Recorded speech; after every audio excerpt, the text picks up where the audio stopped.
Once you master this technique, animations in CapCut PC is gonna be easy and fun. This technique is mostly used by animators in filmmaking, and knowing this as a video editor is gonna separate you from the rest. This technique makes it easier to transition between subject, object, or even a scene, making it look almost magical. The technique is called morph transition, and I just use it. Alright guys, let's get started. So we're gonna use these shapes. I have the rectangle shape and also the circle shape. We want to transition from the circle shape into the square shape. And we're going to start with the circle shape. Let's drag on top and let's drag it to somewhere here in the timeline. Make sure your playhead is at the starting frame of it. Then we can drop keyframes on transform to lock everything there. We can go 30 frames forward and move this to this side of the screen. Now we're going to have this basic movement to that side. Let's make that extra smooth. Option K, and it's going to be on X-axis, right click, preset curves, and we're going to use cubic ease for this movement. Let's close it, and now we're going to have this smooth movement to this side. Let's close this one, Option K. Now we want to have the same movement for the square shape, and what we can do is just right click, or we can use the shortcut keys Shift Command C or Control C if you're using PC. Just click on that, then click on this and use the shortcut key Shift Command or Control V, or you can right click and select Paste Attribute. Then on this side, what we're going to do is we don't need audio, so we're going to turn it off. We just want to copy all these attributes, the parameters on location and all this, and we want to maintain the same keyframe interval. So make sure it's selected and click on paste. Now when you look at it, the two of them are going to have the same movement from the left to the right of the screen. And now this is how we're going to play the trick with morph transition. We're going to make the transition where we have a peak movement on the screen. So with mine, it's going to be somewhere here. When you look in the timeline, that's where I want the transition to happen. So for CapCut, we're going to play this trick. So this is the circle and this is the square shape. Let me drag this up for it to make it easy for you guys to see. Now what we can do with CapCut, we need to make a compound clip of it so we don't ruin the keyframe graphs. Let me show you first of all. When I trim this side, you see the keyframe just go off when it comes to CapCut. So Command Z. So we have to create a compound clip of it, Option or Alt G. Now when we trim it, the animation is still going to be there because when we double click on it, we still have our keyframe point on it. So now let's go back to the main timeline. Now what we do is we want the transition to be right at the peak of the movement, and with mine it's on this side, so that's why I trimmed to that side. Now I have to make compound clip of the circle shape too, Option G. Then I can trim the ending part of that to exactly where the peak of the animation is, right? So from here it's going to transition to this. Now when I play and show you, we can have this cool transition from the circle shape into the square shape. Now to make it extra smooth, click on this and we're going to add motion blur to it. Then we can take it to somewhere 35% and blend it in nicely.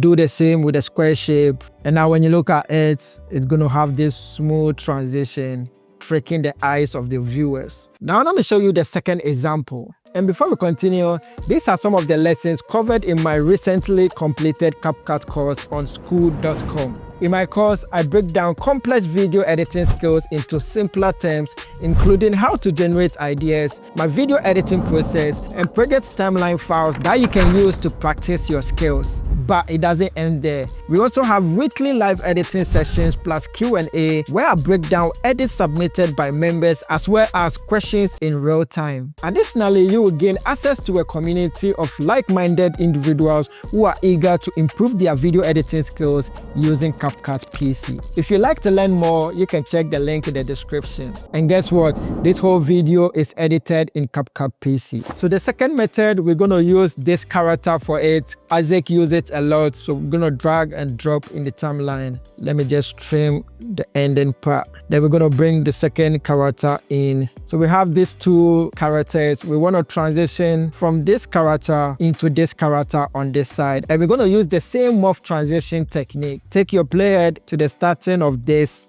We're gonna start with this. Let me drag this here. Click on this. Then we can drop keyframe on transform. Then once again, we can go 30 frames. Click on this, and then we can lock everything, or we can just move it towards this side of the screen. Now it's going to have this basic movements. Then Option or Alt K, go to X, right click, and with this animation we can go for circular ease.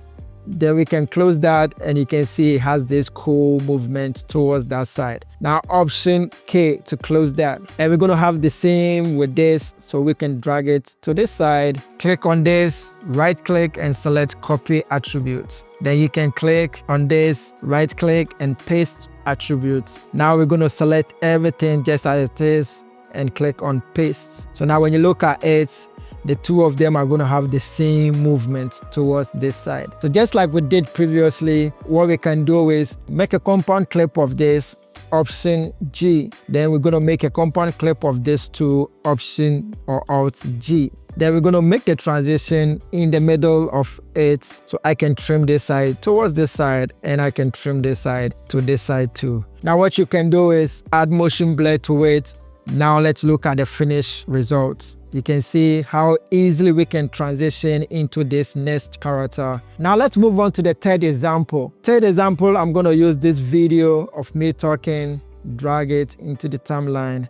Let me take the volume down. So we're going to take our player to the starting frame of it, drop keyframe on transform. Then we can use the same intervals 30 frames ahead, and we can drop on it, increase that. Now Option K or Alt K for the graphs. It's going to be on scale, right click, preset curves. I'll go for cubic ease for this. Close this, Option K. Let me trim the ending of it. I don't need that. W for that. Now we can go to our assets. I'm going to use this background, drag and drop in the timeline. Now select this, press Shift, Command or Control C to copy attribute. Then we can click on this, Shift, Command or Control V. It's going to bring this out. I don't want to copy the audio, so I'm going to turn it off.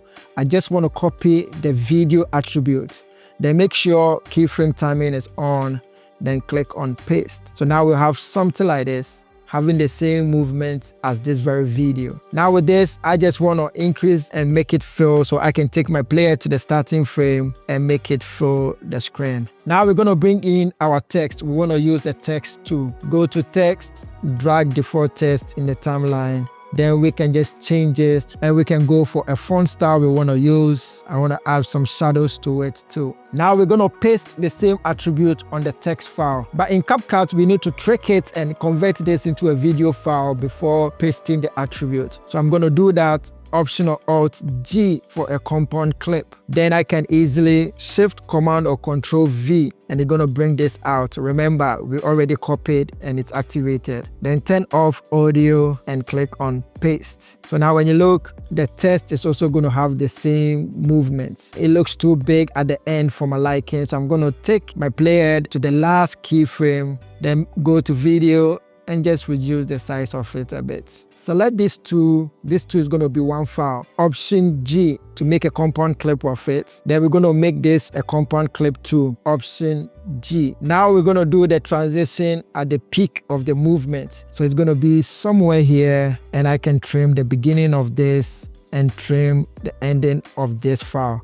Go to motion, blur, add a bit of it to it, and blend it in nicely. So now when you look at it, it's going to have this smooth transition on the screen. All right, guys, that'll be all for today. Catch you in the next one. Peace.